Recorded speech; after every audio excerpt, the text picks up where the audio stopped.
এটা কি লাইনের বাচ্চা হইতে পারে, তো আপনারা একটু কমেন্টে জানাই দিবেন।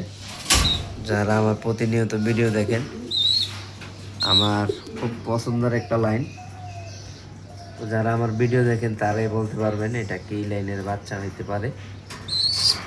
দেখে আপনারা বলতে পারেন কিনা। বাচ্চাটা খুব সুন্দর হয়েছে, অনেক হেলদি একটা বাচ্চা হয়েছে।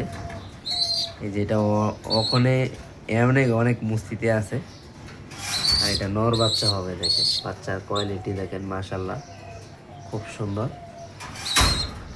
তো সবাই দোয়া করবেন। এটা রেসের জন্য রেডি করানো মূলত, বা আমার লফটের জন্য কিছু বাচ্চা লাগাবো। এর মধ্যে একটা বাচ্চা নিলাম, এদের মা বাবা আরও ব্রিডিংয়ে আছে, আরও বাচ্চা বের করবো এদের ইনশাল্লাহ। তো সবাই দোয়া করবেন। আর এটা কি লাইনের বাচ্চা অবশ্যই আপনারা বলবেন, দেখি বলতে পারেন কিনা আপনারা।